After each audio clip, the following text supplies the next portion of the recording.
Welcome to the Voodoo Power Podcast.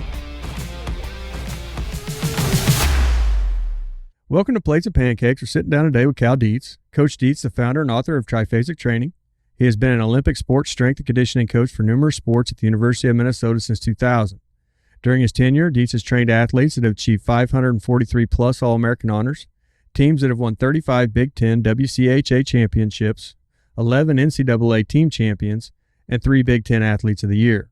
He has consulted with Olympic and world champions in various sports, along with professional athletes from the NHL, NFL, NBA, MLB, MMA, and professional boxing.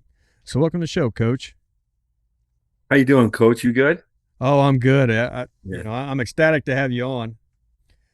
I don't know how good the questions are going to be that they aren't questions you've answered 1,000 times, but maybe we can look at them from a different angle and get some good information out there.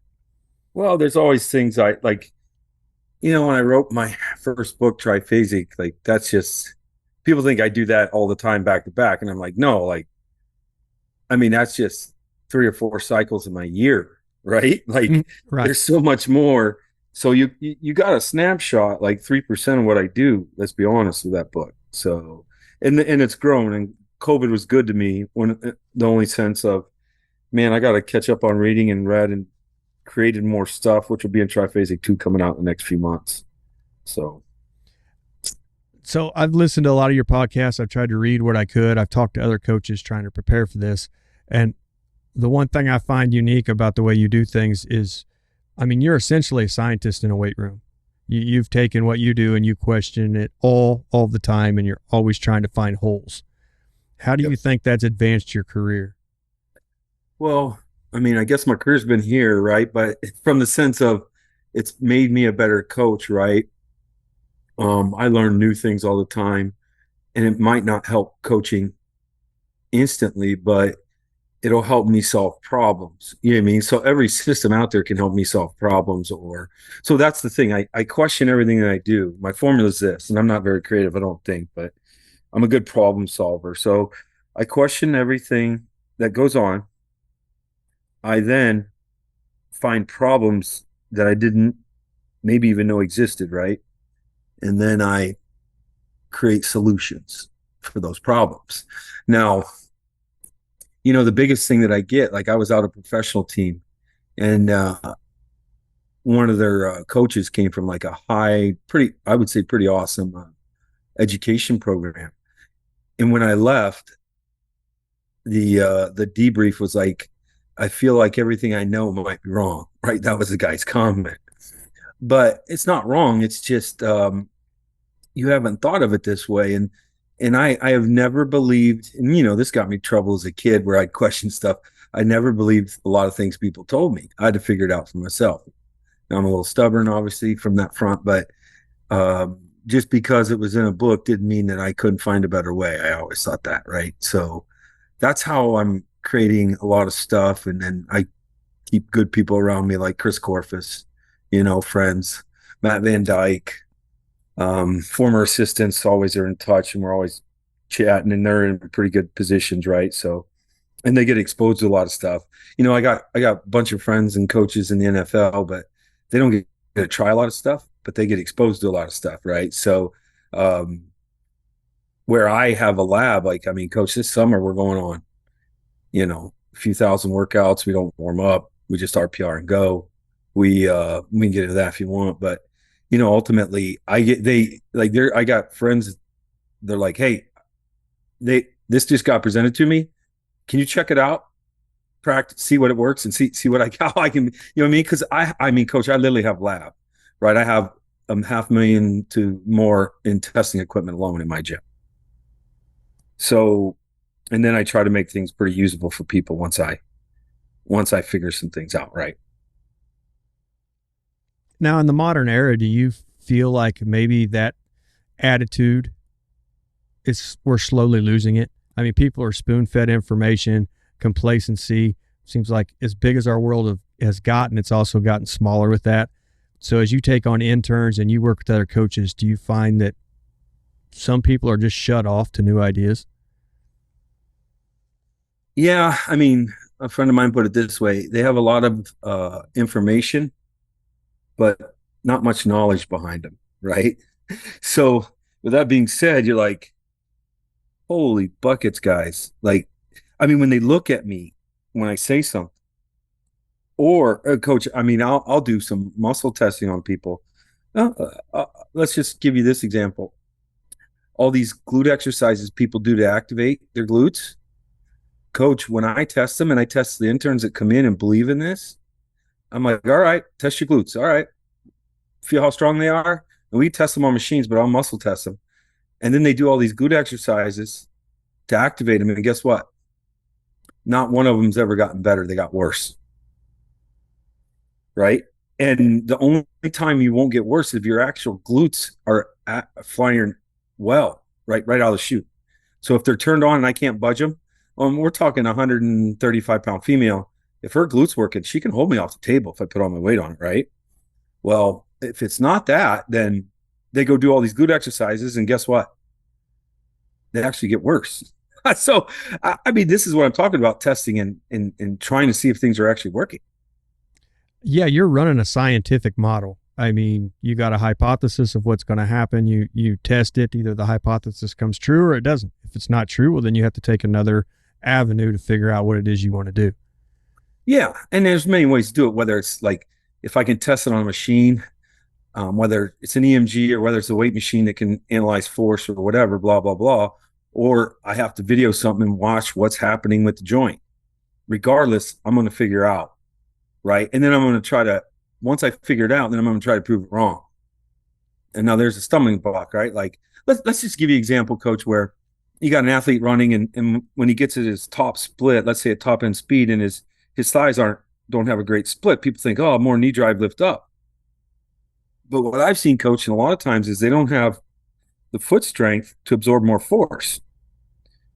So if your body lifted that knee up higher and you could generate more force coming down, you actually might break the foot. So the brain's going to downregulate how high you lift. Does that make sense? Yes. Yeah. And I'm like, I've seen it too many times. And I've seen, people would say, some of my kids running, like, oh, they need more knee drive.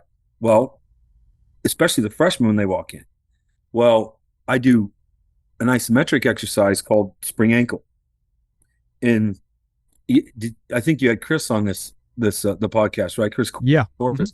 Mm-hmm. He's the one that came up with those exercises. And Coach, I've never seen anything fix a weak foot faster. So you're like, my freshmen walked in this year. They weren't great runners and they're hockey players, right? Mm-hmm. Well, guess what? I'm like, we're not coaching them in running. Watch this. And 3 weeks later, after they've been through isometrics and spring ankle exercises, they actually ran way better and everything started falling into place because we were making them strong in their foot and other things too, which honestly, they just did isometrics for 2 to 3 weeks. And then, because like interns are like, well, look how bad they are at this and that. I'm like, yep, but watch what strength fixes here in the next 2 to 3 weeks. And then it's literally magic. Because I'm like, if I would coach him day one on stuff, as long as it was safe, I let him go. Because here's what's happening. They don't have the strength to do it correctly. So once they get strength after 2 to 3 weeks of isometric phases, right? Then, or eccentrics, then isometrics, whatever you're doing that week or that year, then you got a way better moving athlete. And now you can coach the finer points that actually might need to be coached, but you'll never get them there. And then they're going to hear all this coaching and it'll just fix itself anyway. You know what I mean? Right. Now, in saying that, you've brought up, this whole conversation so far, there's plenty of different avenues we can go down, but you were talking about Chris Corfist and the foot. I noticed he just come out on Instagram with some flamingo drills, right? It's a really hard snap into the ground. It's kind of like taking your A skip and not necessarily skipping, but driving in the ground to strengthen that foot. Is that kind of where we need to be? Maybe more so than just skipping along across the ground, but developing the ability for that foot to get stronger and absorb force, coming into the ground hard, developing a little bit of an iso, and then moving to the next foot? I'll be honest with you, Coach. I think so, because I mean, doing A skips, B skips, I mean, that's not training the feet. You know what I mean? And definitely, and coach, here's like, I think our society has weakened the feet in a magnitude. I think there's two fronts on this, let's be honest. I think the way that we walk around on nice carpet and everything, it's weakened our feet, right? And shoes weaks our feet. And obviously flip-flops do, right? Where you can't even grip the toe into the ground when you walk with a flip-flop on because the flip-flop will fall off your foot if you do. Like you have to do the reverse toe action, right? So then the other thing is, coach, I mean, as strength coaches and all the method out there and with coaches, how well we're making our hips and knees strong. So think about this. Our knee and hips are getting so strong that I don't think the foot normally was made to handle that much force. So I think this is why there's a lot of foot problems. But coach, that's lower back problems. I've seen lower back problems go away. I've seen I've seen so many problems go away with groin pains and everything once I get the foot working correctly. And a lot of the stuff was Chris's, you know what I mean? Most of it, I'll be honest with you. And the spring ankle and the ankle rocker. And we just implement that into our lifts, and man, it fixes problems. I mean, I send coaches that I know like that they're willing to do it. Like, hey, this guy needs an ankle rocker, and this guy needs a spring ankle, right? Literally, they're on TV, professional sports, and if I know the coach well enough, I'll be like, hey, they need ankle rocker, and they'll be like, thanks. You know what I mean? but it's like I've seen it so much over the last 15 years is that all this stuff. I'm like, okay, this is so long answer. Yeah, that's two fronts. I'm thinking our feet are weak, and then our hips and knee get so strong that our feet aren't able to absorb the force, and that's why, coach, for me in my training, I don't train runners. I just train hockey players in a boot now. Like, and there's some other odd athletes periodically that visit me, but what I'm saying is, I just switched everything to isometrics with the foot. Right? I do grip, I do neck, and I do feet isometrically. And that's it. Because the stronger all those three things are, the better you're going to be. Okay. And when I say that, like, people are like, well, you don't train the foot reactively. I think I got one drill in my training that might be reactive. But I'm like, we run. Running's reactiveness in the foot, right? So is just the way we lift weights, throwing, pushing. And then the neck, I'm like, if you can put your fingers underneath the ridge of your skull, move your eyes back and forth, and you can feel your neck muscles reacting to your eyes, right? So I'm like, I just want to get their neck as strong as I can all season long. I don't have to train the neck reactive. Well, you give yourself a headache if you go too reactive, right? But ultimately, like with grip and neck for my athletes, and then feet, I just go isos. Now other sports might need some grip, some different crushing strength with wrestling and things like that. But isos, I feel, are my main accessories on those three body parts. And I think you can't go wrong with that because you're going to get reactiveness everywhere else, especially in young athletes. You know what I mean? Yeah. And I don't know, this is a little bit off in the weeds, but do you think a lot of this information has been found and then pushed off to the side because it would affect the way our healthcare system is in the country? I know that's off in the weeds, but if you could teach people, hey, walk around here barefooted, do some isos with your feet, we can help your lower back, we can help this, we can help that. How much of this could we how much trouble could we stay away from? Well, let's be honest. If your body's reacting to something, let's say you got back pain, the problem is like the only thing touching the ground is your feet. So if your feet are messed up, coach, I know people that had knee replacements, and I watch them walk and I see that arch collapse on that right side. I'm like, what, and they'll tell me, yep, this side of my knee wore out. Well, yeah, if your arch collapses on that right internally on your right leg, right, then the internal part of the knee is going to wear out because your body has to pull the knee out and puts pressure on the internal part of the knee. So that's where the joint was wearing out, of course, because your foot collapsed. And then your body had to compensate and move your knee out and put more pressure. Yeah, I mean, it's obvious. So I don't know. I don't know if something that small has been withheld, but coach, there's not one PT that knows about it, right? There's just not one PT. And I know there's a lot of people out there that, hey, there's a lot of foot things. Yeah, I get it. But like, especially the barefoot guys, and they brought a lot of attention to it, which is great. But I don't have like a half hour a day to do a foot workout with my athletes. I know Chris's spring ankle exercise fixed that stuff ASAP, right? I know doing arch ankle in my training system. When I say arch, where you're trying to lift the big toe up when you're pushing your knee over your foot, right? Mm-hmm. Everything we do when we go down before we do a squat up or whatever, and we push our knees in front of our toes, which I've been doing that for years, right? And I do floating heel for probably going on a decade now. And I know it's a big rave now. But after I talked to Chris, I'm like, well, I'm just going to do a floating heel on my safety bar single leg squats. And I know, and coach, I think 17 years ago, maybe 15, 16, I was going through the gym and I saw one of the best Big Ten rebounders in the Big Ten. He's doing a rebounding drill and I was watching his feet, coach, and he never let his heels touch the ground for 40 seconds. They're doing a hard drill. And I'm like, why am I teaching my athletes to land, go on their heels, and then reload and go up and jump again? I'm like, I'm just going to do, and all track coaches knew this, but I was following like guidelines by people. And I'm like, I got to rethink this, man. So I just started doing everything on my toes. And then coach, I mean, I'm an open door policy and I have people visit all the time. And I know coaches left here and say, Cal's doing plyometrics like this on his toes. When you watch them, they're so reactive though, right? They're so reactive, as the coach or the track coaches know. Then I was like, I'm going to start squatting on my toes all the time. And not squatting on my toes, but just with a floating heel. If I'm doing any single leg step up, single leg safety bar, split squat, whatever, I'm going to be on because I was like, I want my athletes that when they run on their toes, right? If the only animal that ran on their heels were elephants, right? And I didn't want my athletes running like that. But then I got corrected, coach. Elephant expert emailed me and said, hey, heard you say this. It's not true.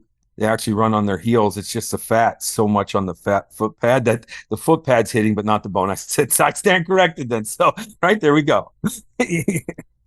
You talking about this. So obviously in doing the research, we spent some time in the gym just trying these different things. And you were talking about plyometrics on your toes. So what we did was we had some kids do some box jumps and we stood behind them and we just filmed them. We're like, okay, let's just do regular box jumps, just like we've always done.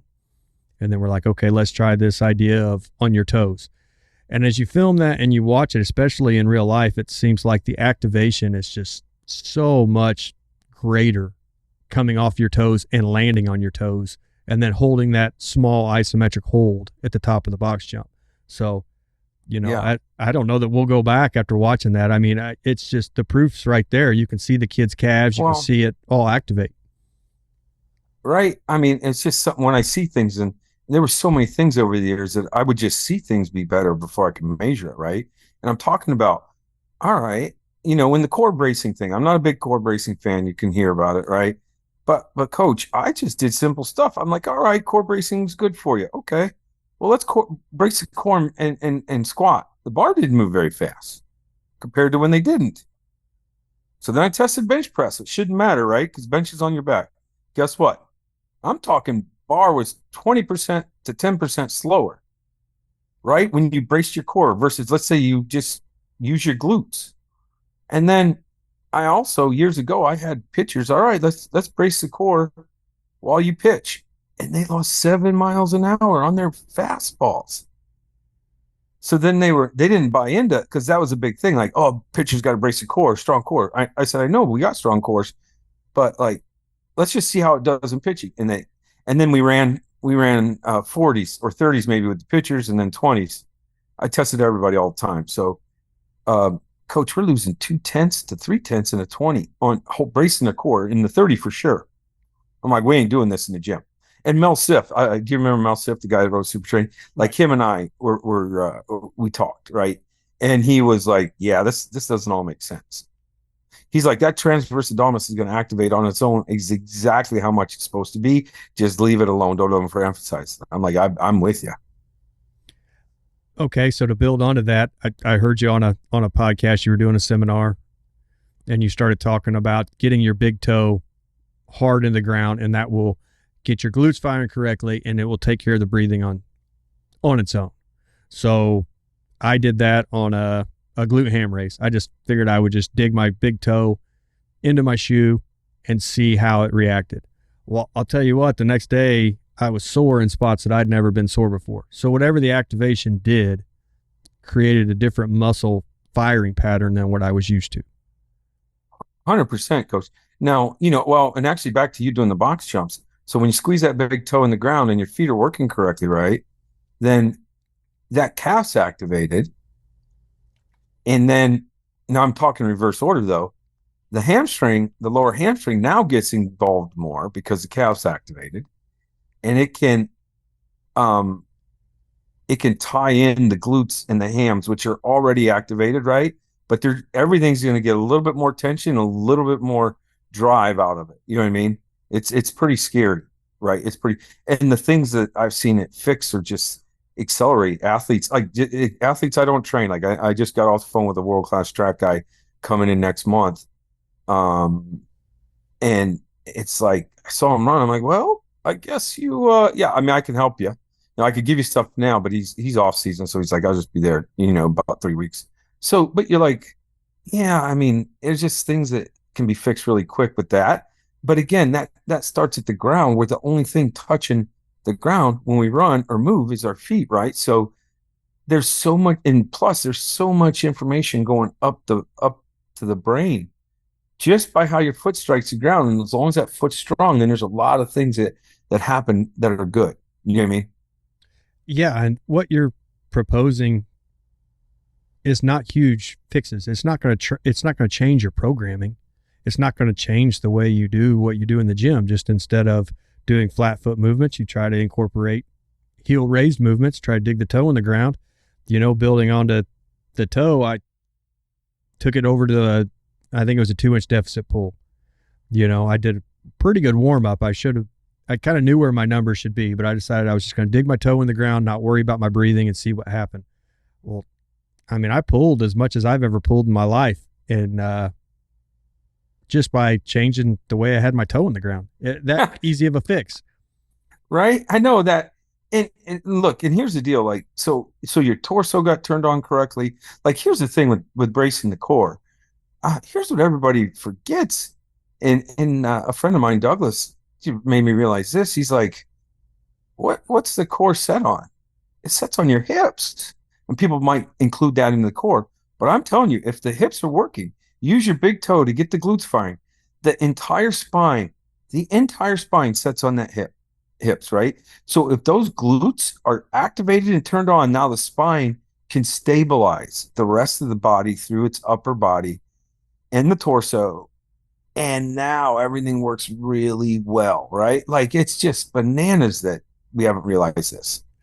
So I guess let me ask this. I saw you on the Mark Bell podcast, and it was you and Jesse Burdick, Mark Bell, his power lifters.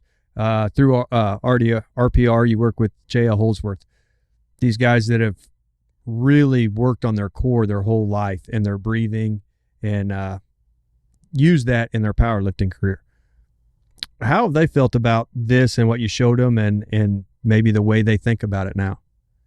Yeah, well, like I told them, like, in squatting 1,000 pounds, like if your core's not bracing the way it should naturally, and it might brace. I'm not saying not to brace, but I'm telling you, the core's going to brace as much as you need to, right? Mm-hmm. So if you can squat 1,000, but you pull out 550, you probably don't need to brace your core as much as you do with 1,000, right? So the point is, and look, you look at World's Strongest Men competitions, right?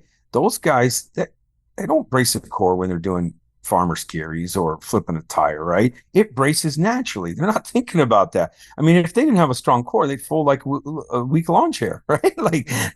So, I mean, and this is what I explained to them. But bracing the core, I found, just shuts muscle off. I've tested it thousands of times. So, they agreed with me. I'm not saying you shouldn't brace the core, but ultimately what will happen is it'll brace itself exactly how much it's supposed to. So let's take I've had some pretty amazing throwers. Like, let's say 6'4", you can back squat 660 raw. We're talking raw, no gear, no nothing. 6'4" raw, 44-inch vertical, clean and jerk 440. I had guys do that. Now you go to clean, 200 kilos, 440 pounds, catch underneath it at like the one guy was 6'2", instantly stop it. Like the bar bends really fast and then comes out of the squat with it. The instant shock on him. And he had to pull it high because he had to go underneath it far, right? It was, I guarantee you the shock running through his spine was a lot more than squatting 1,000 pounds, right? The instant shock, because the 1,000 pounds is going to be around there a long time, but it's not as the shock of that 440 in a clean. And then to be able to come out, catch it, stabilize it, squat it, boom, and then press it or jerk it overhead, you're like, the one guy was 6'2". You're like, that's pretty impressive, right? So, and during that time, your core is not going to be braced stiff the whole time because it wouldn't work. It would not work. And like you were talking about the decrease in speed. So if he was just braced up through the core the whole way through, the decrease in speed may have made him fail that lift. 100%, right?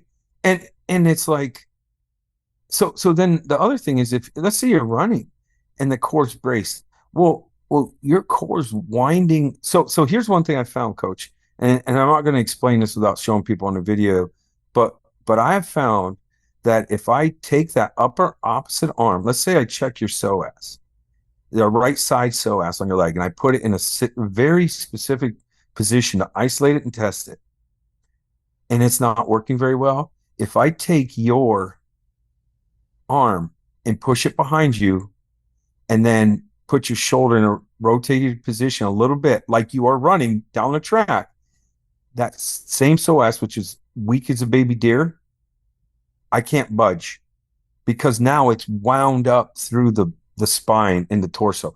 So I put your shoulder and your arm in a very specific position. It's actually mimicking the gait, and your entire psoas lights up to be explosive, right? So my point to you is, but if you actually brace the core through that whole process, it doesn't work. So it doesn't work, right? So I show people, like, it actually shuts this whole tying the whole upper and lower body together. It shuts it off because it's winding stuff up that shouldn't be wound. Now that makes sense to me. So through RPR, did some of this stuff become more evident? I mean, if you're working with the fascia and the way you breathe and turning on the psoas, did this kind of open up a new world, I guess? Yes, and it has in the last 3 years because Chris and I, Chris put together level 3 RPR, right?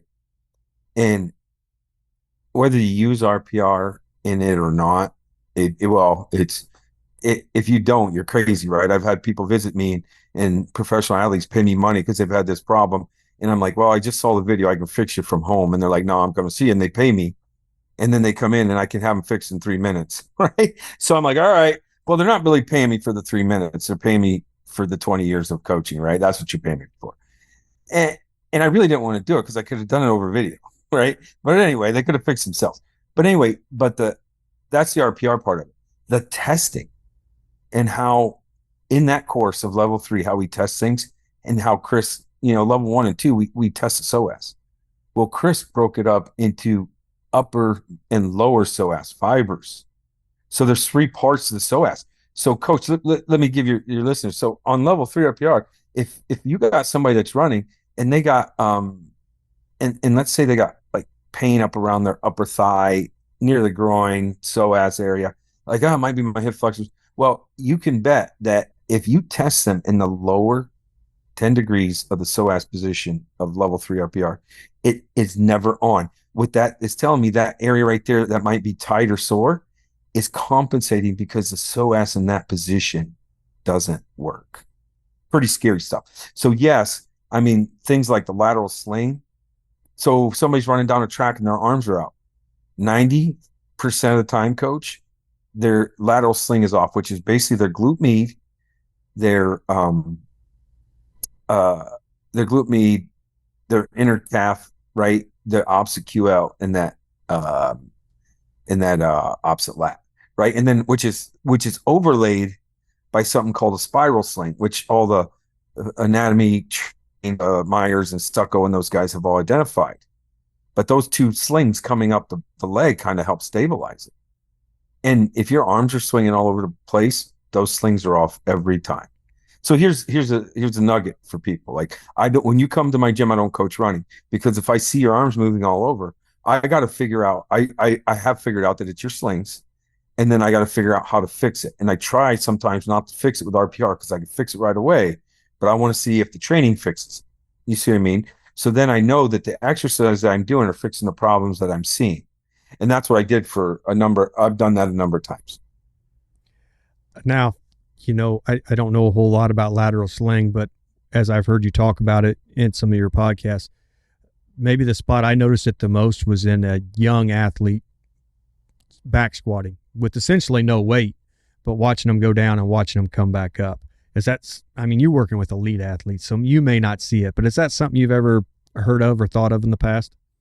Oh, yeah, if your lateral sling's off, if you go down and squat, right, at the bottom, whether you have weight on, sometimes it takes some weight. So it depends the magnitude it's off, right? So if it's really off, then you can see somebody when they come out of the squat, let's say their hip shifts to the right from the back view. Mm-hmm. That left sling that's connected from the ground all the way up to your shoulders on the left side is off because it's not turning on, and the right side did. So the right side one actually will pull you to the right because it's on the outside of your body. Does that make sense for your listeners? And then if you have heavyweight coach, as you know, people will shift to the right. So then one thing you can do, if you see that, if they shift to the right, the left side's off. So you can just get on that, like inside the hip bone, and pound that. And this is the magic of it. You can have them pound that inside of the hip bone, and it will actually turn on that sling through that squat workout. So then same weight, same load, they get in there. Guess what? Now they don't shift. And now we've turned the lateral sling on, and they're a little bit safer. And they can generate more power, because if you're more stable, when you go up, they'll come out of the hole faster if people look at it. Yeah, and that's what's crazy to me when I heard that and kind of saw what you're talking about is people have devised ways to coach around that, try to improve that, when at the end of the day, your RPR in a couple minutes and some skilled hands, and the problem's taken care of.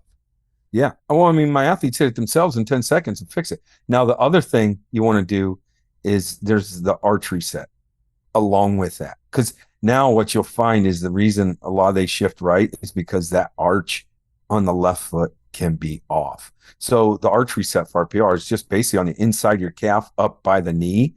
Just dig into that tender area on the top of the calf on the inside of that leg. Yeah, just dig around for 2 inches. I promise you'll hit the spot. And you don't even have to hit the spot. You just get close. It'll work, right? So you can hit that. Have your athlete, hey, inside your calf right here, pound on your hip like this, right in front, right by the hip bone, and bam, they won't be shifting anymore.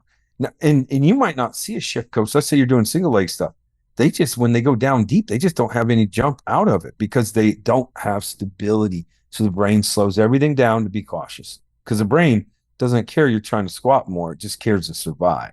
It assumes you're trying to squat this to survive, right? Not to get better at sports.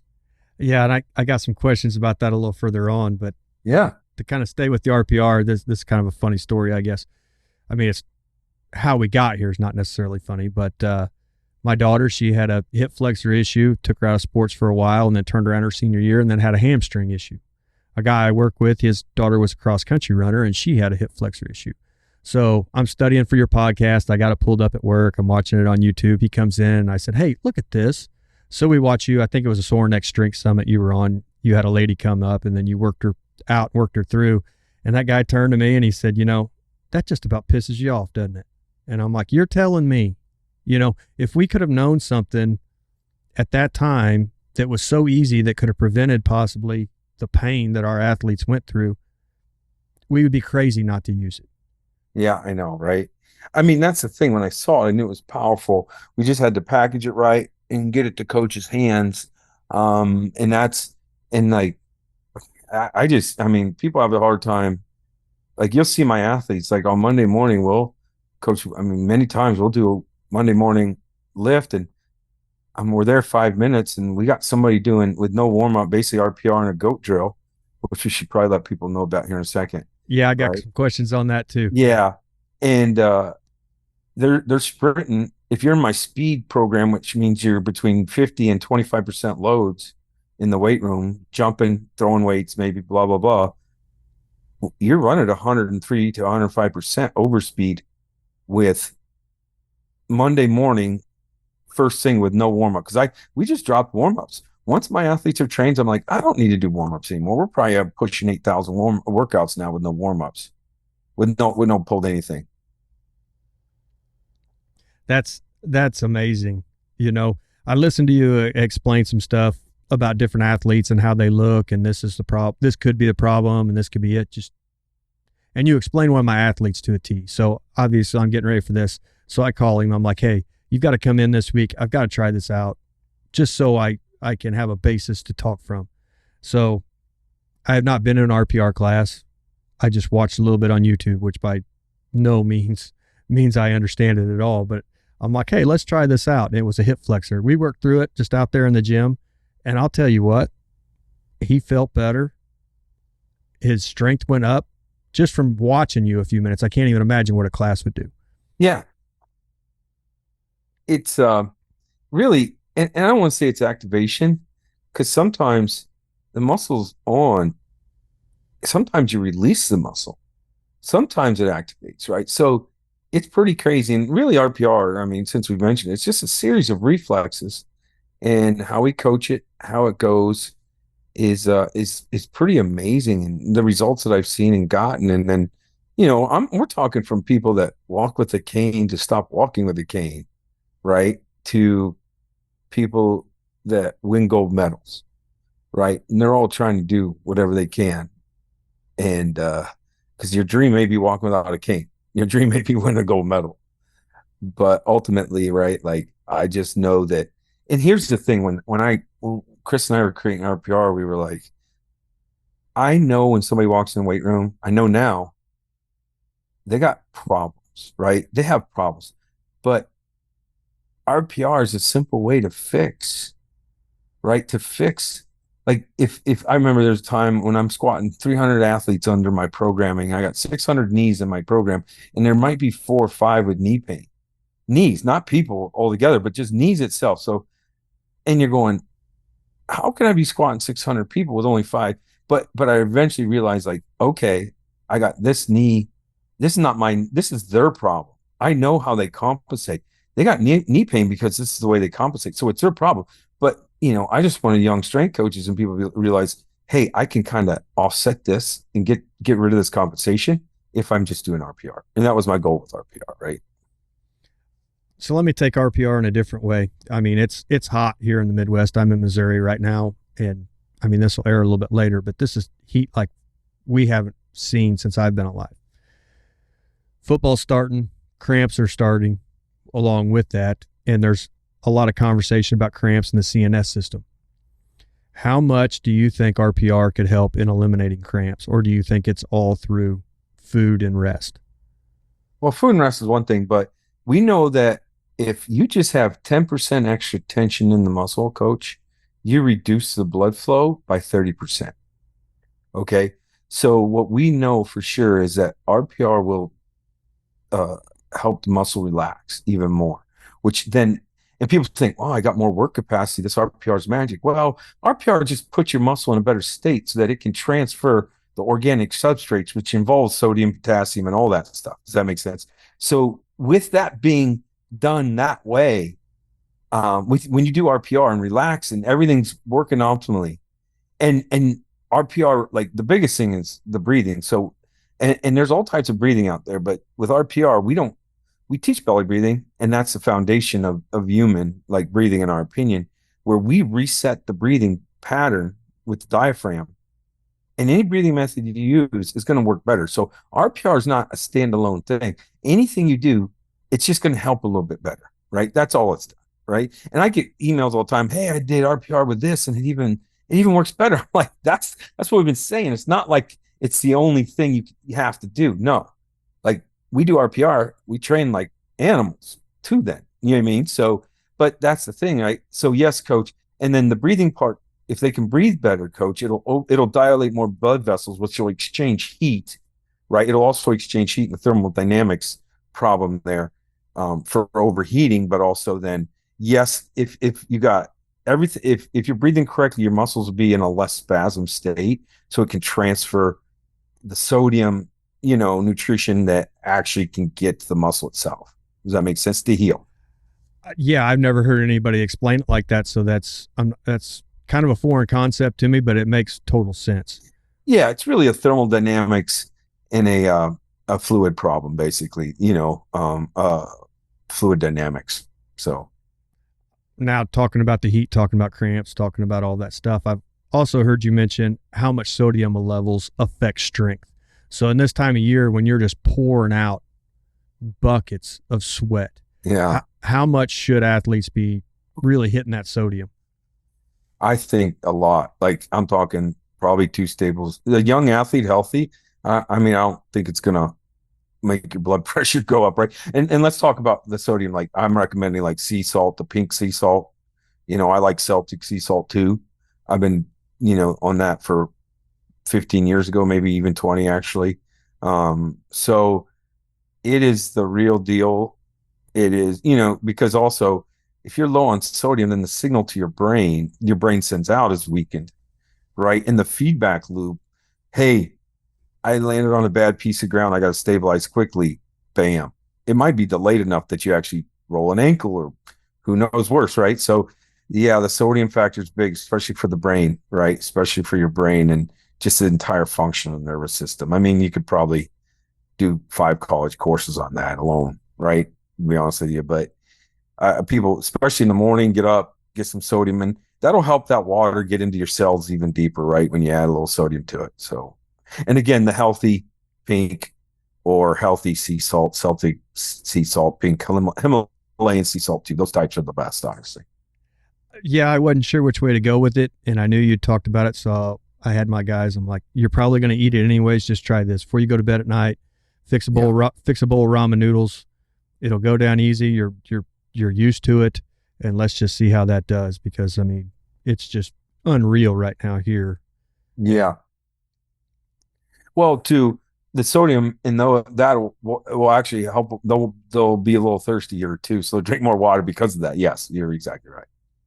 Well, I'm glad I was heading them down the right path anyhow. Yeah. Well, that's a great thing too. Like before game night, I know some nutritionists will prescribe a brothy that's pretty salty, right? Well, the guys will just naturally drink more water then. You know what I mean? Yeah, and then they're prepared when they get there instead of once it starts. Once it starts, yeah. Is there anything you can do? Well, just staying hydrated a little bit, but if you're really hydrated going in, you got problems, right? Because there's been, I mean, everything, it's the preparatory phase, right? And then, it's probably a little too late by then. I'm sure it couldn't hurt, but I mean, you go into that thing not optimal, then you're just not optimal, right? Right. And even if you could reverse it by then, it's just too late. You're already down a path that you didn't want to be down. Yeah. And I mean, just natural energy, the transfer of all these things. And I mean, sure, the kids are probably stimulated, so they're thirsty. They're not as thirsty as they think they are. Or is that, I mean, they're probably dehydrated if kids are using stimulants and caffeine, right? Like everybody does. So, yeah. Yeah. And you can't get them not to. I mean, they have to be in a special frame of mind to get them away from that. Yeah. Right. I mean, so I just got to give them fluids, and hopefully that should take care of it. Hopefully, it could get dangerous. You know what I mean? Right. Now, you did bring up earlier, and I think this is really interesting. So I have a background somewhat in horses. So to bring the goat drill into it, I've heard you and Chris talk about dogs and different things, how dogs see, how dogs travel, how they don't hit anything. Well, when you start talking arc sprinting and arc running, kind of like your goat drill, you get very much into the horse world. And it definitely, to me, seems to unlock a horse's mind, but unlock, and maybe the hips. I don't know how it would work. I don't know if the hips unlock the mind or the mind unlocks the hips, but working in and out of arc seems to do so much for that animal. With your goat drill, are you seeing that in people, that as they move from one arc to another, that you're getting maybe hips more activated or the mind loosened up? How has this become the goat drill? Yeah. So if you look on it, you look at the goat performance drill, I think people can find it on my YouTube channel. And the part 4 kind of summarizes everything it's evolved to, and it explains what's going on. And if you really want to watch some magic, one of my YouTube channels says just search Olympian goat drill. Those two athletes doing that drill, they are running through around those hoops. They're doing math, subtracting 3 from 101. They got down to the 40s. And it is magic if you actually slowly watch what's going on, right? Put that YouTube thing in play. And I think I have a coach is like explaining what's going on there a little bit too, right? And so this drill was the goat drill. I just basically took a drill from Dr. Sandek, a psychologist, right? And she created clinics about behavioral children, and she began to realize, I guess, that the right and left hemisphericity of the brains weren't connecting in these kids with behavioral problems, ADD, and all these things. So what she did was it's called the infinity walk, right? That's where I originally started from. So infinity walks, I gave it to her, or I've given her all the credit. Then I just put it on steroids with the goat walk and made it for athletes and coach some of the things I've seen and people have emailed me. And really what happens is the brain just goes a little bit crazy in a good way, releases probably neurotransmitters, dopamine, epinephrine, and acetylcholine. And when you have those 3 mixtures of neurotransmitters, you can learn movements better. The brain opens up. You actually have to have that to learn a new skill. And Man, you just opened up my whole world with that, because I mean, you're talking about what if you can see what it does with a horse and the changes you get, and now you're starting to talk about how it does develop the mind. It just makes it all click right there. I could go the whole interview and not learn one more thing, but you helped me right there tremendously. Right. And like, so people ask, well, when do you do it? Like, so what we did was I basically, when I got coaches that do EEGs, I got friends that do a lot of things with the brain, and it literally lights up the brain. So what you're doing, it's not an agility drill. It might look like an agility drill. It's a brain drill. So here's my workout, start of it anyway, 3 minutes of RPR. We do 1 goat drill, and then I got athletes running at 103% being towed. And that's it. If the brain's on, the body's been turned on, and then that's it. Now what we do now, coach, and Chris said this a few years ago, and actually I did some testing, I screwed it up, but one of my assistants redid it because he was listening to Chris's podcast, and we now do the goat drill the first rep with a water bag. And what that does is, I talked about lateral slings and all the stabilizers of the hip and foot. Coach, it lights those up without even doing RPR. So we ran some experiments and found people with their lateral sling off, and they just ran 20 yards holding a water bag, and guess what? Turned all those stabilizing muscles on through the leg and the hips. Why? Because the body think, I'm unstable. It is going into survival mode and just turns everything on. So here's my thing. I've never got that response out of a warm-up. We're talking, coach, you can walk in the gym, run 20 yards. I can muscle test like 27 muscles in your lower body. You do that 20-yard sprint with that water bag, 5 pounds of water in it. Guess what? Your whole lower body will light up for a long time. That makes so much sense. I mean, you put a saddle on, you put a rider on, you put a water bag on a horse. Yep. So now you get more flexion in the foot, you get more leg drive, you get more drive coming in from under the hip. The ability to stop gets better. Everything improves. Just because the brain goes, I got a problem. I have to light things up, or I'm gonna hurt myself. So you've tricked it to going into survival mode. So here's my question then. Is a boring dynamic warm-up really going to do anything for anybody? It doesn't do shit for your brain. That's true. So I guess let me build onto that and ask another question, because they work in so much parallel to each other. On a young, tight horse, you're going to get planted coming out of one arc going into another. Now, athletes coming out of one arc to another, do you see as the brain switches that sometimes they tighten up? Is that where an athlete would be prone to injury, on the field, coming out of like a soccer player coming out of one arc and going into another? I think it just depends on what's working, what's not working well, right? Yeah. So for sure that transition period, right? It could be a whole slew of things, and old injuries, right, are always the deal. So, but that's a point where something can break. There's other points, but yes, you are dead right. That's especially, coach, if things aren't stabilizing, right? Now what you'll see is they'll slow that turning point down and it won't be crisp and sharp. So the brain, so look, I can give you a bunch of there's some examples, right, where the human actually slows down, but they don't realize it, but the brain knew. So long story short, I found a kid running with a running flaw. He couldn't say anything was wrong, and I didn't even know if anything was wrong. I just put him on the table, muscle tested a bunch of stuff, found one muscle off. I dug through the muscle with my thumb, and all of a sudden I hit a spot where he jumped off the table. He didn't even know that spot was there. I worked on it, did some RPR, came back, and he didn't know why I had him on the table. He ran, and the running flaw was gone. So here's the deal. Here's how you have to look at that. The brain knew there was a spot in that muscle before he could even feel it. And the brain changed the running to protect that muscle. Right? So think about that. So I'll tell you what muscle it was. Is the adductor magnus. So that inner thigh muscle. And what was going on was his foot, when it struck the ground, it was internally rotated 10 degrees instead of being externally rotated. So I didn't know why. And I thought everybody in the world that I've ever asked this, that's a PT, whatever, said, oh, it's got to be the glute med, the hip muscle up at the top left, right? I was like, that's what I thought. But that thing was lights out strong. I said, Dad, Dr. Magnus. And then they were like, well, why would that be?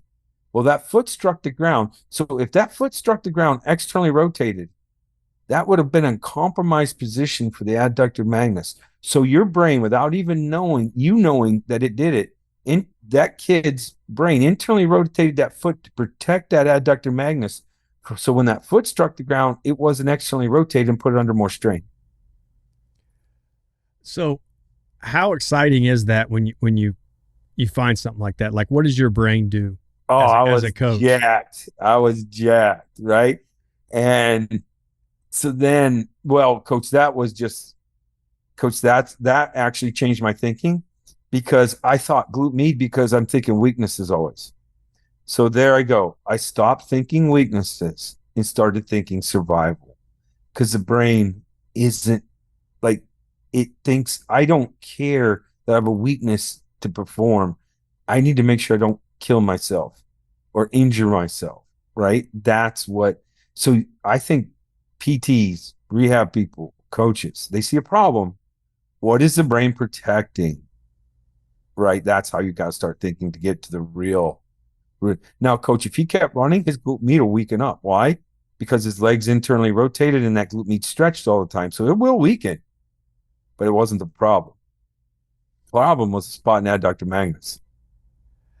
So building on that, as you find these things, as you've developed, did it take time for you just to learn to run with it and not let somebody sway your mind until you had come to the ultimate conclusion?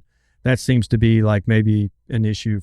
Well, for me, for sure, when I was younger, I'd be down a road that I thought was right, and then I would let somebody talk me off the ledge, only to find out later that maybe I was down a correct road. Yeah. Yeah. Well, but again, now, so that's the thing. Like now, with the level 3 muscle testing that we do, the RPR level 3, if you don't even do RPR, just the muscle testing alone, because like I just had a assistant leave the U.S. He went over to Europe to do some muscle or strength coaching for a soccer team, right? And they were using some pretty elite, like there's a speed coach out there, world renowned, whatever, and he was doing a thing where he says, oh, this will activate the posterior chain. So my former assistant was like, well, let's check your posterior chain. So he checked him, he rated him. Guy said, oh, you're 5 out of 10. Yeah, you're decent, whatever. The guy was like, yeah, okay, I felt that. He did the posterior chain activation with this world-renowned speed coach. Guess what? Coach, it got worse. The guy went to like a 1 or a 2, and the guy's eyes were like, am I ruining all my athletes? He's like, well, you don't know. You got to test. Because some people, it might make stronger. It may activate. But other people, I'm guarantee you, wait, make weaker. And it was crazy. You have to really be willing to put yourself out there to fail and be okay with failing to start actually finding some answers. Yeah, so many people are afraid, right? Problem is, coach, they've put themselves in boxes, right? And when you put yourself in a box, or even let's say you say, "Oh, I'm an outside the box thinker." Okay, great. But why does a box even need to exist, right? Like, why can't we have, and I'm going to write something about this in my book in the opening, TriPhasic 2, which will be a completely different material. It's not a rebranding, right? And it's like, why do we even worry about having boxes? Or why can't you just question everything that every professor, that everyone's ever told you? Because there's been times where I've thought everything I might know might be wrong. And if you're willing to get rid of all your boxes and maybe say start the entire universe and this whole thing over with a clean slate. And it's a daunting task mentally, right? It's a very scary proposition to take everything that you've learned up to a certain point in your life and just put it behind you and start over. Yes. Because coach, I told you, I had coaches visit here and they say everything's Cal's doing. Like they call other people and say, he's crazy. Because coach, everything I'm doing is the opposite of what they do. And they just wanted to put me in their box or not in their box. And you might lose money all right, coach, this world's not made for that. I mean, coach, you're an outside the box. If you're let's just call them multidimensional thinkers. If you're like that, you may be scrutinized by your family, by your peers. You may think it might be a fucking lonely world for somebody. But at least you'll know the truth, if there is one, right, to be found. And I just hope, and here's the deal, coach, I've gotten more things from high school strength coaches. They didn't know why they did it, but they knew it worked.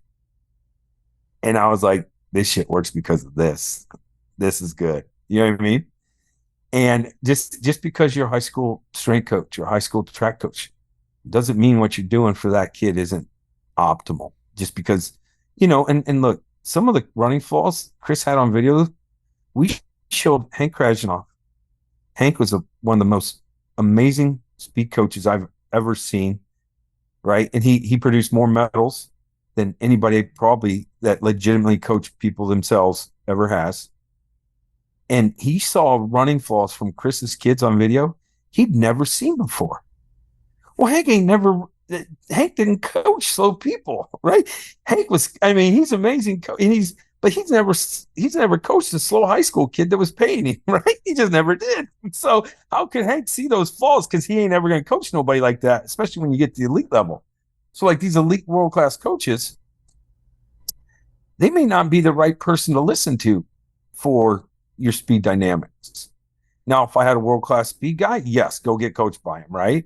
But then also on the other end of that spectrum, like even with their training methods, I don't know if you've ever seen a 100-meter cat that's wired to go 10 flat less. Don't turn to world-class speed coaches to get your training for a basketball or a football player, because that training doesn't match up. They're two different monsters, right? That football player has to be able to sprint 90 times a game. If he goes out 90, if he's playing both ways in high school, or maybe he's playing 70 or 50 to 70 in a college game, right? So that's not the same as a world-class sprinter, right? That's just not. Yeah, and your athletes, they have a balance issue that they're taking into consideration through a stick or a ball, shoulder pads, whatever the case may be, totally changes the dynamic. Everything, coach. You're right. The dynamic is way beyond. So you got to prepare them for that, right? Yeah, the quest for straightness, that goes back to horses too. Most horses you see on TV, as they're moving towards the camera, they're crooked. Their head's turned one way, their body's going another. I would think that an athlete would do the same thing once you start affecting its environment with the sport. Oh, 100%. Coach, think about this. If your eyes are moving, which they should be in a sport, as you're running even straight ahead, your spine with every stride's different. With eye position, Coach, as I told you, like move your eyes back and forth on the horizon and feel your neck muscles.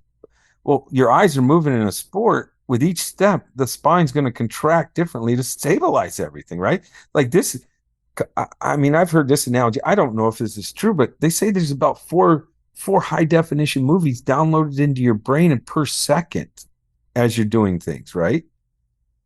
That's a lot of gigabytes. Yeah. So that's where I like this goat drill.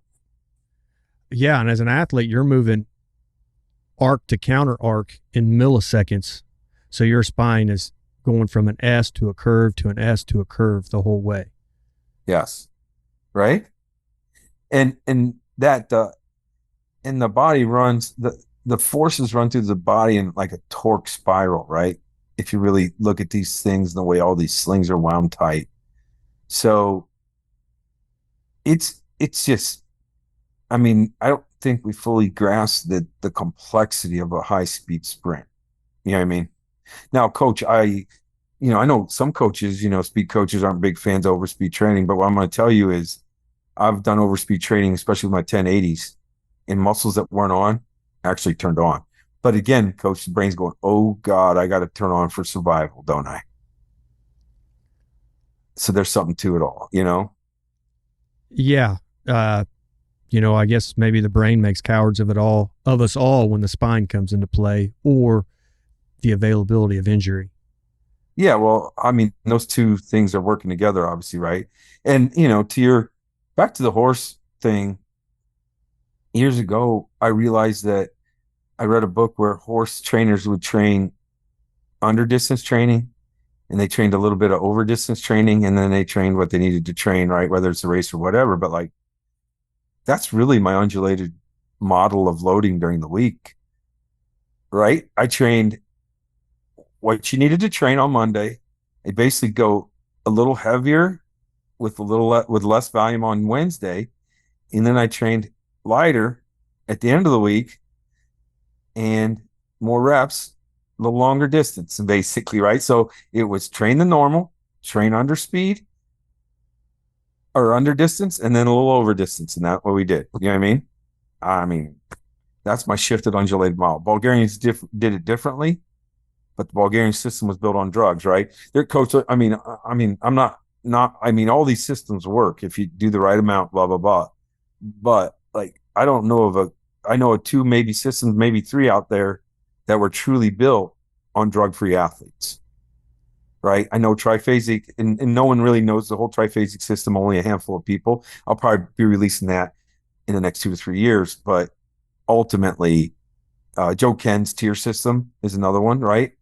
Maybe bigger, faster, stronger in some offshoots or whatever it may be, but there's not a lot of programs out there built on drug-free athletes alone. And I know mine is one of them. Yeah, unless you're right there involved with it, like you were, it's very hard to know what you're dealing with. Yeah. So I got one more question on the arc movement and the goat drill. I was watching it and, you had that athlete, I think his eyes were fixed on a certain spot on the wall. So he was coming around the arc, he would get lateral just for a second. And then he would switch arcs. And then as he come around, he would have to get lateral again to keep his eyes focused. There again, I'm probably going to lose people with the horse thing, but it's the way I can make it all work in my head. To teach those big stoppers, them big rainers that slide forever, that really get in the ground, it starts with the control of the foot stopping an arc at a lateral direction. So if you was able to get that athlete moving, and then right when he was getting ready to get lateral, if you could just a whistle or whatever and get him to stop from that lateral position, could you essentially get their straight stops and deaccelerations better, do you think? Yeah, I mean, I think it's definitely coachable and trainable, right? I mean, that's just yeah, I mean, there's a lot. I mean, there's so many variables that you could do, right? Yes. I mean, the variables are endless, right? And it'd be pretty magical to see that. Yeah, I think you're definitely on to something there. It's just something I've thought about a little bit. It's just the way the brain gets to the foot is different. And if you only have to stop one foot at a time, so the brain would tell this foot to slow down and this foot to stop. And then as the athlete, you have to be in control of what your feet are doing. Yeah. And I mean, the calculations and the angles and everything, right? You're just like, oh boy. Yeah. Yeah. Especially like when you see, so when people watch that goat drill, I put little pieces of things on the floor, right? Mm-hmm. And that's, people think, oh, are you trying to miss them? No, we're not trying to miss them. We just put that down there for fear that the athlete can slip, because Chris brought this to my attention and he was dead right. Like when you start doing that drill without that, I think he did it in wickets. People would run with a really bad heel strike, right? Well, I didn't want that. So then when we added those things down, they could slip. The brain won't let you run with a bad heel strike, because if you slip on your heel, you can go down hard, right? But if you're on your toes, you ain't going to slip and go down hard. So yeah, when you see that drill, there's little things on the floor. That's not for them to avoid. That's just subconsciously their brain going, oh, I got to land with a correct foot strike. And they will. It's pretty crazy. We can move into some other areas that are pretty interesting, but you talk about your athletes' resting heart rate and how you're able to drop it, and how elite athletes can get it where it needs to be when it needs to be there and then drop it. So let's say you take an athlete that is just amped from the time they wake up to struggling to sleep at night on game day. That's just how they're wired. Yeah. How do you help them to find a spot that's a little bit more peaceful? Yeah, right. Like, I mean, melatonin's a possibility, but don't practice the first night on game night, right? You got to do it some other time, but it's hard if they sleep well. That's just might be the way they're wired. But again, though, if they sleep in all good all week, then the night of the game, you can probably go with less sleep. I've had athletes like that before. You know, the magnesium and all the herbs. You know, just don't try it the first night before the game, right? Like, you know, zinc and all the potentials, like there's chamomile tea, all that stuff, right? Those are just things to calm down. They're amped up. Now, I'd rather have that guy that cares and that can't sleep that night before, because you know he's going to come balling, right? He's going to bring it. You know, the Warriors come whether they're tired or not. Things start to ramp up. Now, like I done lots of omega wave testing, right? And coach, I was able to track my true warriors on the team. You would see them start burning more calories and things ramping up 2 days out from the game, maybe even 3. And they'd start to get low on calories, and they weren't doing anything different. They shouldn't be. And that's because their metabolism was kicking in to go to war, I think. And they mentally had planned that, right? And then, yeah, I'm telling you, like, when you got somebody that's wired like that, you just might not be able to avoid that. I'm going to tell you, because I've had warriors like that myself, and those are the type of cats that I'm talking men and women, right? I'm talking women, and I've trained multiple female Olympic champions and world champions, and you're going, yeah, when it was game night, they're just a different person. The day, 2 days out, they just didn't talk. It didn't look like they were happy, because, well, they probably weren't happy. They were ready to go. They were excited. You know what I mean? And yeah, you're going, you know, if I tell people, I have some people that you could call them up and say, hey, I'm going to hunt Moby Dick in a rowboat. And I mean, I got a few guys that wouldn't even hesitate to be like, well, coach, I'll get the tartar sauce. You know what I mean? So, and they wouldn't be like, you're crazy. Well, I'll get the tartar sauce. Let me know where you're at. I'll be right there. So I'm just fortunate to see warriors operate like that, like people that, you know, are just, this is what they live for. They're going to compete. It may not even be the sport they're best at, but they're coming to compete. You know what I mean? So, yeah. I like the Moby Dick analogy. Yeah. I've met some people like it. It doesn't matter what the situation is. You call them, they're down. Yeah, I know, right? Like, yeah. If you can think of it, it's possible. So they're in. I know, right? Like, yeah, well, yeah. And then, you know, some of those guys probably need a couple beers and they'll go anyway, right? Like, yeah. I mean, some of my buddies probably wouldn't do it, but 3 beers, they're all in. You know what I mean? They're like, oh, yeah. So. That there's probably a lot of truth to that. Yeah, right? I mean, you got a few that'll do it stone cold, stone sober, but I got a bunch of friends that'll do it with 3 beers. So, especially if you're buying. yeah, right. Yeah, right. So anyway, yeah, I mean, a handful that'll do it just stone cold, but Just because there was nothing else to do. yeah, right. So, oh yeah, hell yeah. So this is an off the wall question, but obviously your administration trusts you. But in saying that, did they ever just walk by your lab and just shake their head and just kind of look the other way and keep shuffling by? yeah, I mean, well, I remember one time when years ago when I started taping the athlete's mouths to help them breathe, and we do that we only do that in aerobic circuits, right? Where I do my GPP, my foundational building, because I teach my athletes to breathe through their nose. So we're doing a good circuit that takes about 50 minutes. It's like 80 stations of weightlifting or of a circuit set up around the weight room. And a bunch of admins walked through, and my whole women's hockey team had their mouth taped, and they're trying to breathe through the. I was like, well, whatever. I just waved, like, yeah. They didn't ask. They're just, oh, geez, do we really want? Probably shouldn't ask, but yeah, I still do it today. We did that. I found it years ago with Oxygen Advantage when I read that book, and well, actually, I was taping mouths before that, but because Oxygen Advantage was built off a Russian doctor that dealt with asthma. And Buteyko, I believe the guy's name was, and he talked about how his success with asthma, and that was the mouth breathing and the nose breathing, and I read all that stuff, and then I had some of it translated from Russian. So, but then the Oxygen Advantage book came out years ago, and it became more acceptable. But I was fortunate enough to find that Buteyko stuff in the Russian literature about it, right, where they tape their mouth shut. So yeah. I can't even imagine the discussions had as they shuffle by. They're just like, Dietz is at it again. Don't look. Don't look. Don't look. Don't look. Yeah, right. Don't encourage him. Well, yeah, I mean, and like, the big thing is I always feel like I'm safe, right? I've never really heard anybody doing anything new like that, but because ultimately, I was fortunate. I had heart rate monitors watching the whole time, so I knew if something was going to get out of control, right? I knew it. And that was, we weren't going to do interval training with that because you can't do interval training or super hard weightlifting because you got to breathe through your mouth because you didn't get enough oxygen.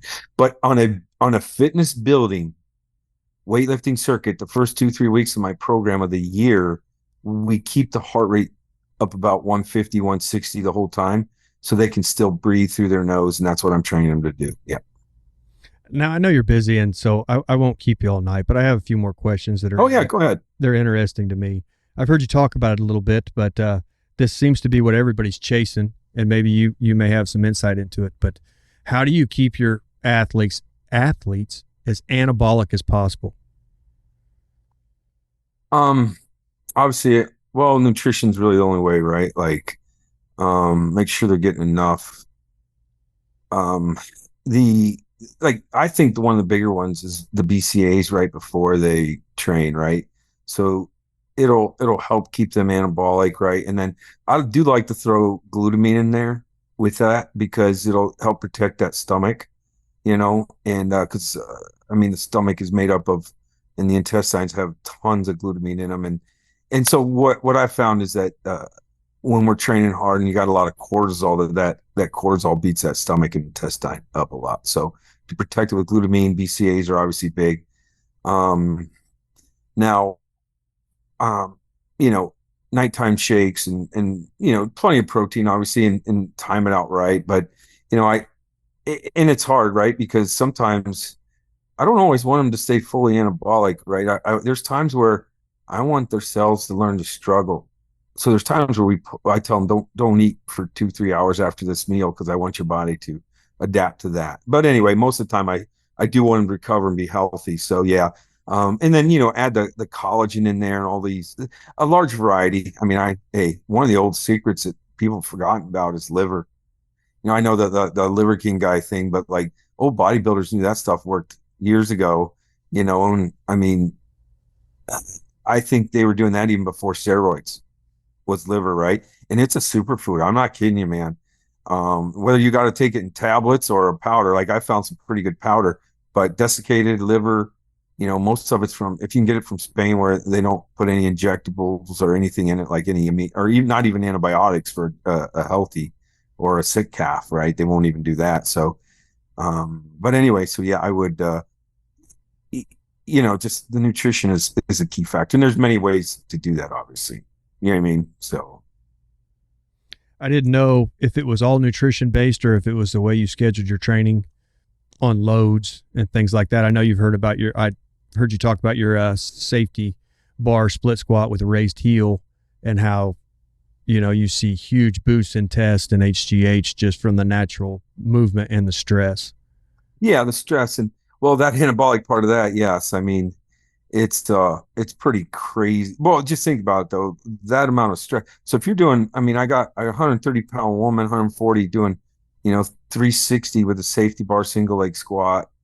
I got some 170 pounders doing 400 on a single leg squat. So with, let's say, 170, 180 pound female with 400, I mean, she's got 580 on one leg. And then when we scan our bone, and again, I'm not trying to put on too much muscle. Most of my athletes, it just kind of happen naturally, right? But the one thing of healthy sign is that we do have muscle to bone ratio. We DEXA scan them, but our bone density in my female population, once they've been through a program, is as high as it gets. And that's just an overall indicator that you're a pretty healthy person. Yeah, and especially in a female, if you could put bone density on them, that seems to be as they age, that's one of the quickest things to go. Oh, for sure, right? And our females are super high bone density, and then and we have ratios for them. So we'll be like, hey, and really it all comes down to eating. Like I remember when I was a young strength coach one year, I had two roommates doing the same program. One was a football player and one was a wrestler, but they did the same lift together. They were like, we're going to train together. Okay. Football player put on like close to 30 pounds and the wrestler put on like 2 or 3, but the wrestler walked around hungry all the time. Right. And football player didn't. So they were doing the same program. They were obviously different sizes, but the point is, I mean, you ask those ball game weightlifters, you train 4 or 5 times a day, some days, 6 days a week, maybe even 7. They walked around hungry to stay in their weight class, right? So it's just about eating and getting the calories in and training hard, obviously. Right, setting it up for success on both sides of it, where you see a lot of, at the high school level, it's catching on more the more coaches I talk to, but at the high school level, that athlete is walking around hungry most of the time. I know, right? And that's a commitment. Like, hey, if you're serious about this, like, let's, you got to do this, Yeah, at that level, size should be easy to put on. They have everything running through their body they need. They just need the food. Only downfall is the metabolism so friggin' high, right? They're gonna have to, even if they crank up the calories, the metabolism cranks up even more. Especially them tall, skinny kids. You could take a shorter kid and you could put a lot of size on him quick. But those tall, skinny kids, they just can't seem to find it. Oh man, I call them muscle hamsters, right? Those short, and they just stack on the muscle, man. They're awesome, right? Especially all these Instagram people. When I get to go to conferences and meet them or clinics, and you're like, oh, you're only about 5'3", right? But you look jacked. You look 7'8", 6'6" on the Instagram, right? So, yeah. All my smaller athletes, they'll leave the summer or whatever with stretch marks, and then all my tall athletes will spend $10,000 in food and gain 10 pounds, maybe. Yeah, I know, right?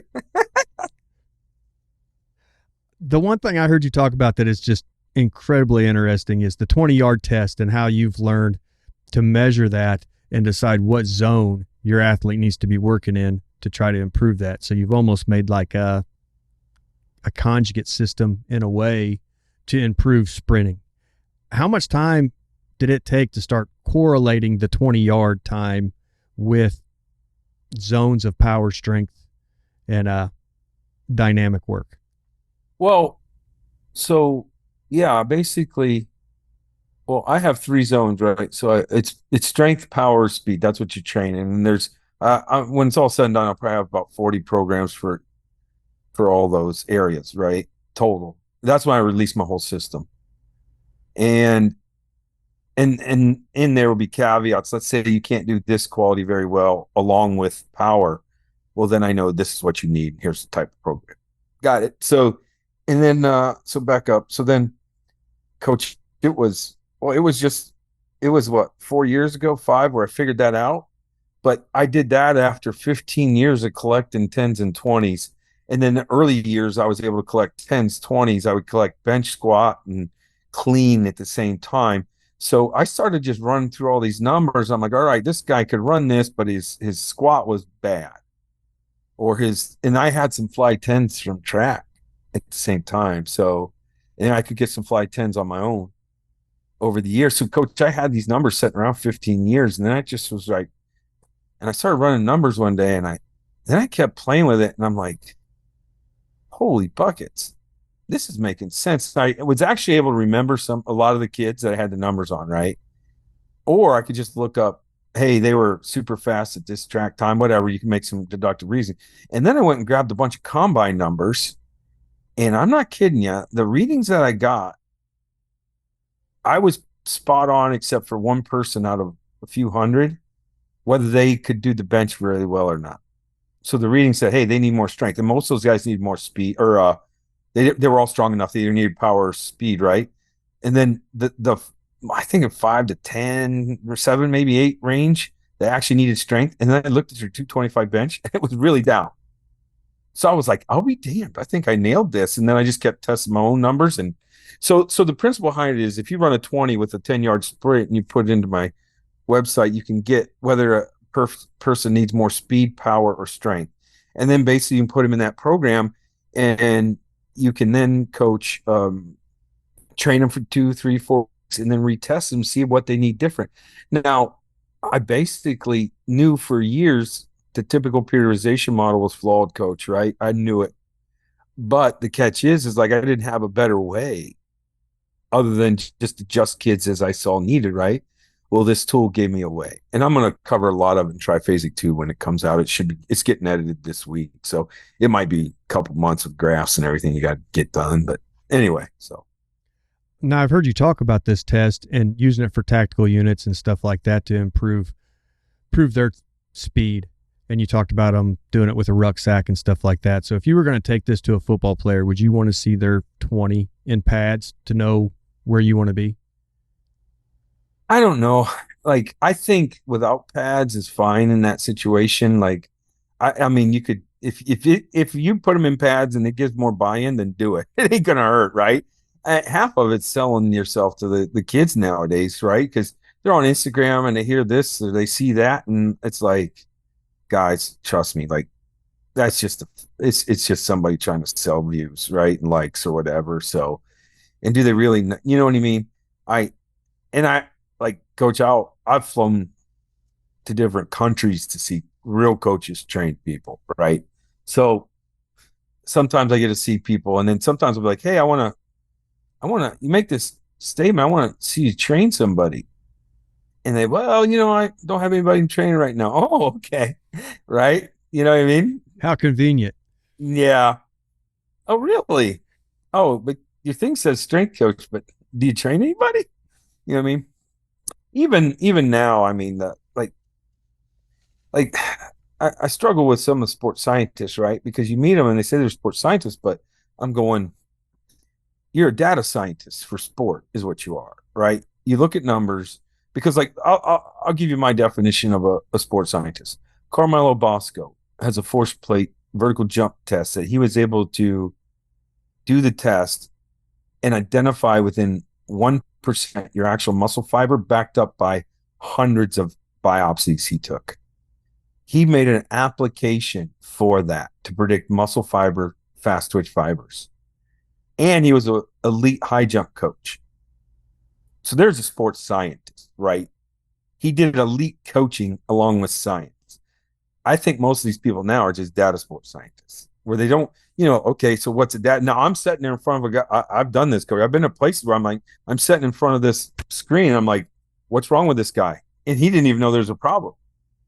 And then I get the guy on the table, I show him this muscle and this muscle be off. Right. But like, I'm like, you're the data sports scientist. You should see this. But he's not going to know because he hasn't matched that up enough. He doesn't have enough coaching experience to do that. Right. He just doesn't.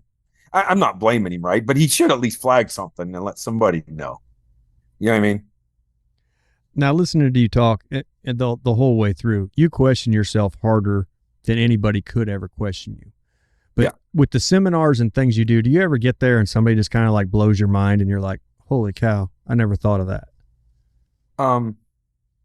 Yeah, sometimes they do, but sometimes they don't even know it, right? Because they just throw something out there and then I'm like, oh, geez, that's a game changer, right? Like those infinity walks. When Dan Fichter talked about it, I was like, oh, because I mean, I had heard of right and left brain hemisphericity. I've talked to neurologists, I've talked to functional neurologists going, okay, hemisphericity is off. And then when Dan told me about Sandek when he was lecturing, and then I dug into it, and then I created the code drill. Like, I just stood there, took it in, was like, oh, this is a game changer. Now I got to figure out how to make it right. Because I mean, I can do infinity walks with my athletes, but they're going to want something more. So I made it running. And then I put my hands around the hips with other things. And I put things on, so that it just evolved, right? It just evolved. To go back to your 20-yard test, because I thought this was unique and this could help a lot of coaches out. Return to play. You can use the 20-yard test to evaluate when you really feel like an athlete's ready to hit the field again. Yeah. So if you have their best 20, right, then you can say, well, he's within 10%, right? And I'd say he's probably good to go. But also the other thing about, there's two numbers now once they've been hurt. You compare the old numbers, but in all honesty, if you're not sure that a kid's ready, in my opinion, you've got to get him out of a strength deficit. So if it says, hey, he needs strength. Now, I still feel there's a chance he can get hurt. So, but if you get him out of strength and he's strong enough, now he needs power, speed, he can go back in the game. He can go back play. And unless you're 100% confident and everybody's on board, like, yep, he can go, right? But a strength problem is a safety problem in that instance. Now, I have one more comment on the strength stuff. Oh, so the fastest way to get somebody strong, end of story, period, is isometrics. So you get that reading. We want this kid back as soon as we can. We get close to the end. You better get him, and he's got a strength reading. You better get him back. You better get him on isometrics. Isometrics will fix things as fast as possible. So like on that 10-20 tool that I'll use, if you can put a 5 in there, if you got timing gates, I will, I've told people this. I eventually, over time, manipulating some programs, and I thought it'd be different. Figured out, so let's say you got a bad 5 compared to the 20. If that 5's bad, it's tied to starting strength. Okay, so your starting strength bad, which is tied to isometrics. And then I was like, well, what exercise fixes it best? I was thinking hex deadlift, something like that. I found out it was reverse hyper in the posterior chain because I had multiple people doing different exercises from hex deadlift to squats back when I was playing with that. And then I tried the reverse hyper. And then I thought RDLs might even be better, but it wasn't. It was straight reverse hyper. Do you think that's an underutilized tool? I mean, you see, obviously, the big power lifters at Westside used it for years, but in your average weight room, do you think it's something that doesn't get enough credit? Oh, for sure. And here's the big reason why, coach, is because it will help drive the right hip extension pattern home, right? So when I say that, like your glute, if you're doing it correctly, when I say that, really, you got to squeeze that big toe, even though it's not going into anything. Now, you squeeze the big toe and then you extend it. Now, coach, if you watch an athlete here's a prime example. So let's say you got an athlete. If his glute fires first, everything will swing up, correct? Okay. But let's say his hamstring is trying to fire before the glute. What happens on a reverse hyper? His knee bends to move the weight. You got me? Now that you say that, I do. Yes. Okay. Yep. If his hamstring is dominant over the glute to do hip extension, he will bend that knee on the reverse hyper to extend that weight up. Okay. Now, if he's not a hamstring, but he's the other thing that can start QL is the lower back. So if his upper body jerks when he goes to move that thing, then you got a lower back. I call it a QL driver for hip extension. But if those two, knee doesn't bend, the back's pretty solid, doesn't move and jerk, and the hip and the leg swings up, that glute's firing at first. And if you have a hamstring or a back problem and you squeeze the big toe first, it'll fix it. You got me sitting here wondering how my reverse hypers look now. That's incredible. But yes, I've felt it before where I did feel like I had a knee bend and it was a little bit more hamstring than what it should be. So I guess next workout when I'm on that thing, I'm going to have to totally change the way I do it. Well, not totally change the way I do it, but just by pushing that toe in, you take care of the problem. It's very little coaching. Yeah. It's like people, when you come to my gym, there's not too much coaching because I try to pick the best exercises. But if you get the foundational stuff right, when I say that, like if they're gripping their toe, right, in most cases, that glute fires, things will fall into place. You know what I mean? Man, that's crazy. And when I heard you talking about it, so, you had some athletes on YouTube and you were talking about it and you were doing some RPR, and that's essentially what you had them do. You had them curl their toe in their shoe, and the way the glute fire just changed everything for them. Everything. But coach, we got to teach our kids to walk correctly, right? Because they got to squeeze that big toe in the ground when they walk. Think about that. If you're not using your big toe when you walk and your hamstrings pushing you forward all day long, you come in the gym and you get that pattern right 50, 60, 100 times. And then you leave the gym doing the wrong pattern. Do you think it's going to stick? No chance, coach. So we got to tell these athletes to squeeze that big toe when the foot hits the ground, foot makes contact, squeeze the big toe in the ground to push your hips forward. So I had a question on that because me and a guy at work were talking about that. He's been suffering from lower back pain. I said, well, have you evaluated the way you walk? We wear these heavy work boots all day long. Yeah. You probably have no clue where your toe is. All you really know is where your ankle is. Yep. And we discussed what you just said because I learned it from a video of yours I was watching. Do you think we could improve some of this back pain that people have out there just by making their walk more efficient? 100%. Seen it happen from old friends of mine to athletes to everything. Because coach, so what happens is that QL, that little muscle at the bottom of the spine, actually starts hip extension and not that big glute muscle. You see what I mean? And I'll tell people this. The athletes that have had, some of my freakiest athletes obviously have big glutes, right? You go look at world-class sprinters and DBs in the NFL or any wired athlete, my hockey players, they got big glutes. Now, some of the monsters, when I check the strength of their toe, I tell people, I had one monster about 270, 40-some inch vertical, right? And I just wanted to check his toe strength. So I'm like, all right, I'm going to push on your toe with my thumb. I need you to squeeze. He's laying on the table. Now squeeze your big toe, fire it. Coach, it almost dislocated my thumb when he squeezed it, right? I was like, and no wonder his butt's so big, right? Because if the toe's working, the glute will develop. It's crazy. So then that helps you identify movement patterns. Yes. Because if you see somebody walk by you and they're carrying quite a bit on the backside, you're like, okay, yep. Well, we don't need to really work there. That looks good. Well, I mean, I'll still work it because it's a key factor, right? But there's no problems. Yeah, there's no problems. You are dead right. So that's incredible, man. And I'll kind of wrap up with this question, and this may be a little bit broad, but we'll see how we get there.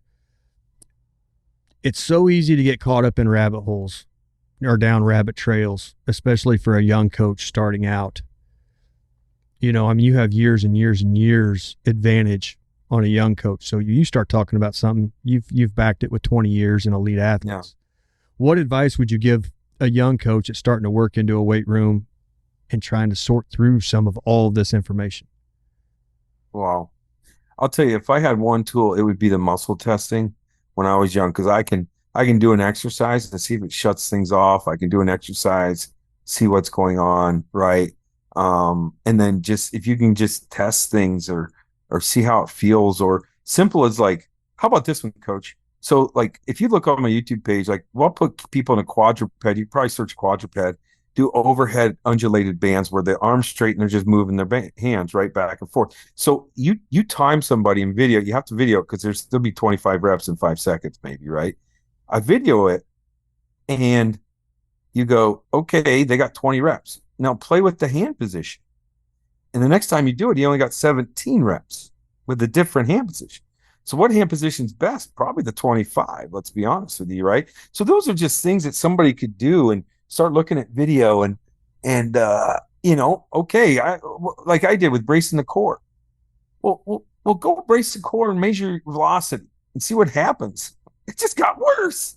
I'm like, I don't want to train like that. I know velocity's good, right? Like I know that's why I'm trying to get faster. So I mean, I don't know. I just the big thing is just it's just hard because a lot of things are good. Not everything works for everybody. And that's what, so again, I'll go back to the muscle testing because again, like I can test things that people think happen. Coach, foam rolling, I ain't seen a whole lot of positive people respond to it. I'll be honest with you. Now I know you might feel good because it releases some endorphins in that area or some things are happening locally at the cellular level, but I'm like, I haven't seen a lot of positive, like people don't actually, their muscle test gets worse when I test them. You know what I mean? So I'm like, well, maybe it's not that so good. So if people want to foam roll in my gym, that's fine, but we don't foam roll. Most people don't. You just have to be willing to set up some tests and find the answers for yourself. I mean, That's essentially the overall arching principle of everything you've done. Well, yeah. I mean, let's just take a foam, but set up a decent standardized test. Let's get warmed up. Let's do some warm up. Let's do a vertical jump. See what you do 3 or 4 times in a row, plenty of rest. Then foam roll, stand up there, do a vertical jump, see what happens. I ain't seen it get positive. I'm gonna be honest with you. It gets worse. So I'm like, maybe I don't do that. You know what I mean? I tell you what, this whole conversation has been enlightening. You hit on some stuff with some horses that didn't make sense, but then once you started explaining it, it opened up a whole new world there on top of everything else. So I can't thank you enough for the time that you dedicated to come on the show. Oh, no worries, Coach. I mean, I appreciate it. And just hopefully people take this information and look at my stuff. Like I think I put more out there than most people on the internet, I'm gonna be honest with you. And it's there and share it with friends or whatever, because then like, and maybe I say some crazy stuff and I'll be the first one to tell you I think I'm wrong, right? If I am later. And if you show me a better way, I'll throw out what I'm doing now and do it tomorrow, because I don't answer to anybody except these athletes I train. I lose sleep if I ain't training them right. You know what I mean? I will. So, and I know I'm pretty good. I know I'm dialed in and I get people better, but ultimately it's like, that's my goal, is to make sure. And then I share so much stuff, but I'll be honest with you, people share stuff with me all the time too now, right? Hey, what do you think of this? And them just by doing that, I'm like, oh, this could be good. I'm gonna dig into it. So you always reserve the right to change your answer. I've heard you say that. Yeah, exactly. Right. Like, but even if you go down a path that's wrong and you go to the end, at least you know it was wrong. And then maybe you figured out why it was wrong. And then if you do that, then you can maybe go, well, I won't make that mistake in that area again. Got it. It's okay. You know what I mean? Now you got to tell people sometimes about it too. Right? Yeah. You don't hear about people's failures. You only hear about their success. So if you could tell people, hey, I tried that, I failed, you might save somebody some headache. Right? Yeah, now I'm pretty good at it, Coach. Not like, I'd say I was probably 10-1 on being able to, when I was young. And they weren't mistakes. It's just less optimal, right? And then I found something good every 10th time. Now I'm pretty close to 1-1 because I got enough 10-1 mistakes that I can figure out, I doubt that's going to be that good. And here's why. And then people saying it might, yeah, you're probably right. But I mean, you're here asking me, because of you read my bio, but really I'm here because I've made 25 years of mistakes to get to this point. And at least I accept it, right? Yeah. I mean, I guess your successes are all stacked on top of your failures. Right? Yeah, it's a good way to put it. Well, I know what your schedule's like. You're all over the country all the time. So for you to take time and come on the show, it means a lot. I think you threw out a ton of great information for people interested. Awesome, Coach. Well, I appreciate it. Thanks for having me. All right, man. Well, good luck hitting into the fall season. Thank you. Appreciate it. You too, Coach. Thank you.